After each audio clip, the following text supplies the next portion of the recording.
Hi guys, and welcome to a video about Liverpool, one of the most exciting, diverse, artistic and dynamic cities in the UK. Now historically, of course, it's associated with big ships, gorgeous architecture, footballing glory and something about famous musicians. Now there are loads of cool historical facts about Liverpool which you might not actually know. For example, did you know that it's a city built on 7 hills, just like Rome? That it was home to the world's first overhead electric railway, Britain's first public washhouses, it has more Grade 1 and Grade 2 listed buildings than anywhere else outside of London, and it was also the birthplace of one of the first people in the world to undergo gender reassignment surgery, the model and actress April Ashley, who became an icon the world over. But here are 5 more which I'm going to delve into a little deeper, and hopefully you won't know them already.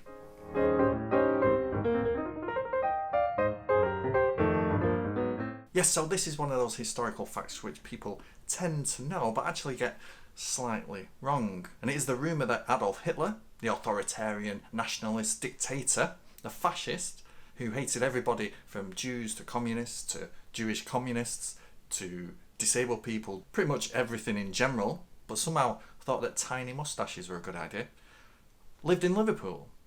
Now unfortunately this comes from just one single source, the biography of Adolf's sister-in-law, Bridget Dowling, who did indeed live in Liverpool with Adolf's half-brother Alois Jr. Now Alois Hitler Jr. never really looked kindly on his mother-in-law, Adolf's mother, and left his native Austria at the age of just 14, eventually settling in Ireland and became a waiter. There he met Bridget and the couple eloped to England, eventually settling in Liverpool.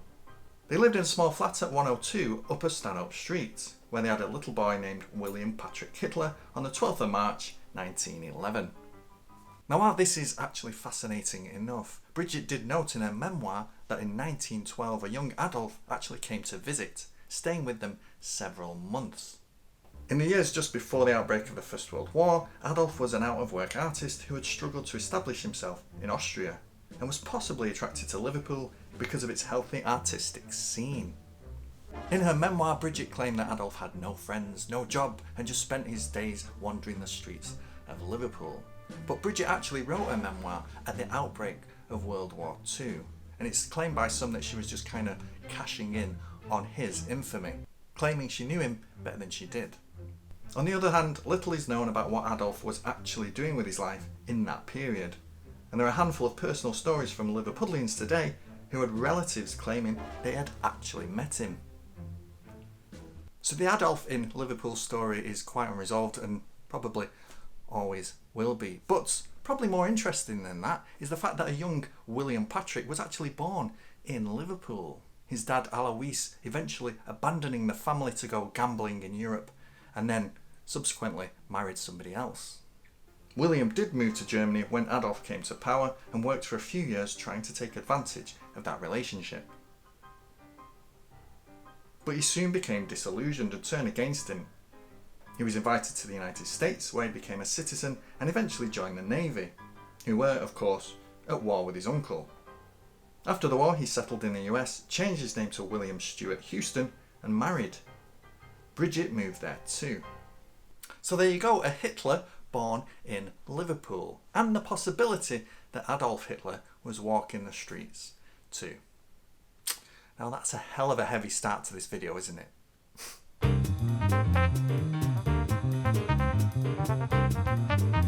Perhaps the most distinguishing thing about Liverpool isn't its stories, but how those stories are told. The local accent is very distinctive and known as Scouse. Perhaps the unusual thing about it is that it doesn't resemble any of the other accents in the area, from Lancashire to Cheshire to Welsh. Now that's because Liverpool's history is always outward looking. As a major port city from the 18th century, it always received plenty of sailors, ships and eventually settlers from places like Scotland, Wales, Ireland and Scandinavia. So that great mishmash of accented English and specific dialects slowly morphed into what you would commonly associate with modern Liverpudlian today. In fact, the word Scouse is thought to derive from Scandinavian words, lapskaus, lapskosh and lapskov, all being the name of a stew commonly eaten by sailors. Now, like most things Liverpool, the Scouse accent was thrust into the world in the 1960s with the coming of the Beatles. But being from the south of the city, they had more of a rolling, lolling kind of Liverpool accent, this kind of California, Liverpool, and Paul McCartney kind of accent. But being mostly from the south of the city, they had more of a rolling, lolling kind of Scouse accent, which has much more of a Lancashire influence about it. Whereas to the north and centre of the city, the more nasal, sharper Scouse accent is king. It's such a distinctive accent that linguists continue to struggle even today to pin down many of its origins. The problem being that its influence is more than just Scottish, Irish, Welsh and Scandinavian, but actually multiple external accents and dialects that are just unknown. And for the record, even though I don't have the Scouse accent, I actually love it. It's proper boss.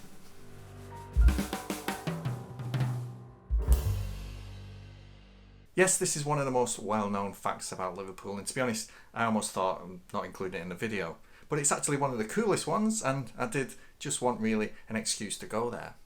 Yes, that's right, more evidence that Liverpool's history is international in scale and cosmopolitan in influence is that Europe's oldest established Chinese community is right here in the city. So the story actually starts with the world's first evil corporation, the East India Company, which bullied and exploited vast swathes of Southeast Asia and the Indian subcontinent from about the year 1600 to the mid-1800s.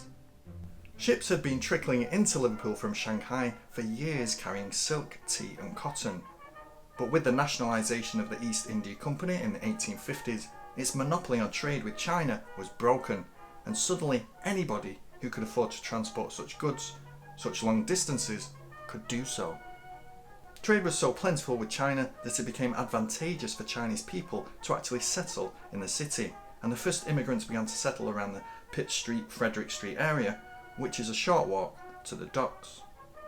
The Hull Shipping Company set up boarding houses in this area, and so many of the newcomers not only set up their own businesses linked to imports and exports, but shops and cafes selling things that they missed from home.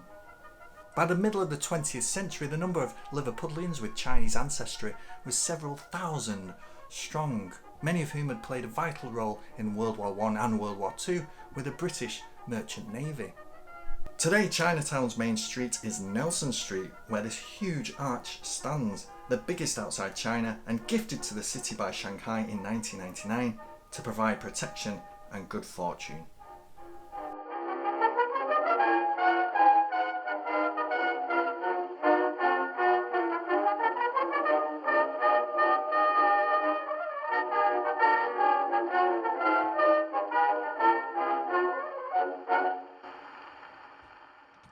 Now this is one that actually appears to be bad, but is in fact quite inspiring. So one of the sad consequences of industrialisation in Britain, of course, was the rapid spreading of disease, poverty and child exploitation, especially by the mid-1800s. Despite being such a thriving port and a vital economic gateway to the world for the British Empire, the city had the country's highest rates of infant mortality. Kids were of course exploited in factories and chimney sweeping, both of which were dangerous and sometimes deadly. Others were forced to beg or steal to survive. Now that's not to mention neglectful, violent, drunken or absent parents. All this angered Reverend George State, who in a letter to the Liverpool Mercury in 1881 wrote, "Whilst we have a society for the prevention of cruelty to animals, can we not do something to prevent cruelty to children?" Later that same year, Liverpool businessman Thomas Agnew was visiting New York when he came across the first Society for the Prevention of Cruelty to Children. Now such societies have been popping up all across the US, and Agnew was inspired to take the idea back home to Britain.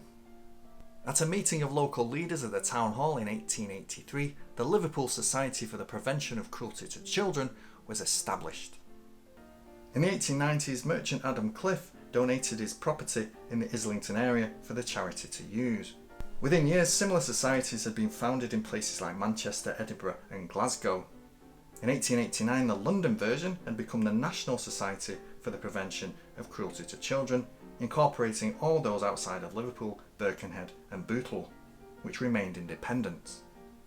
An agreement between the Liverpool Society and the NSPCC meant that the former would not work outside of Liverpool and the latter would not work within it. This stayed in place until 1953, when the NSPCC finally took over completely.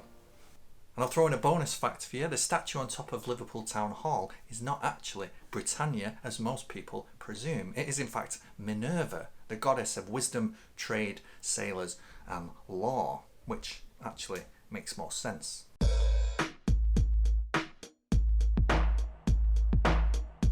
Now, of course, having so many people travelling all over the world on merchant ships, Liverpool by the end of the 19th century was beginning to see a lot of cases of what were deemed tropical diseases. So in other words, diseases which were usually found in the tropics, but more vitally, which English medicine wasn't used to dealing with. Wealthy shipowner Alfred Lewis Jones saw this growing problem and rallied other businessmen to start a fund, with the specific mission to study such diseases.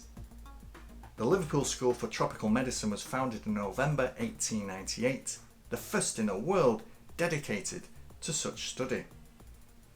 Soon, however, the LSTM was making strides. Its first lecturer was Robert Ross, who was the first British Nobel laureate after proving that malaria was carried by mosquitoes, thus laying the foundation for combating the disease.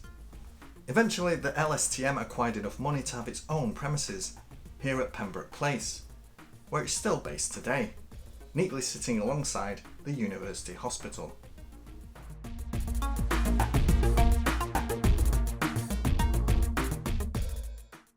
So there you go, 5 historical facts about Liverpool which you might not have actually known, but probably actually did.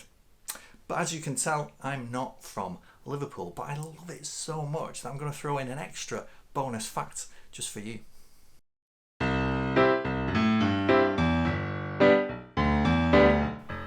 The great and glorious symbol of Liverpool, the liver bird, has its own bizarre history.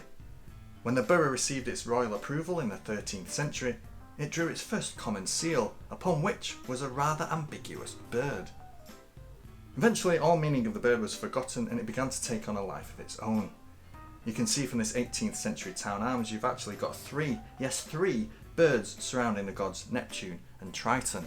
And they kind of look like cormorants, which are quite common in the region, but some historians have speculated they're actually birds called levers, coming from German Dutch words for what is a spoonbill.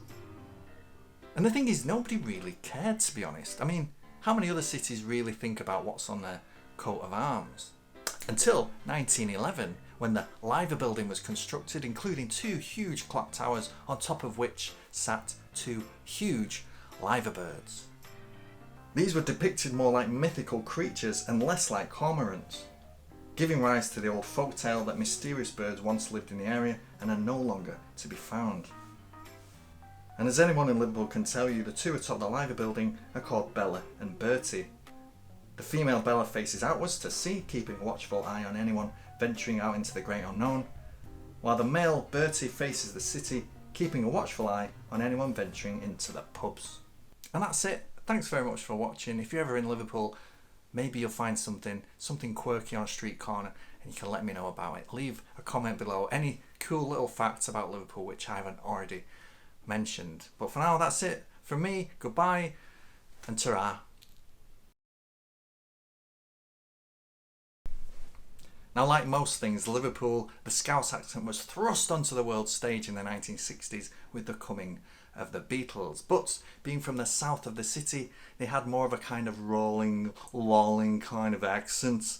They had more of a off Californian Liverpool kind of Paul McCartney.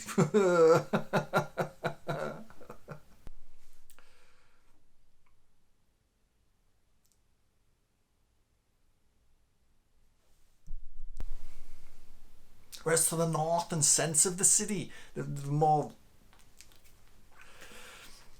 Whereas to the north and centre of the... I don't know why I keep doing that. The north! Whereas to the north and centre of the city...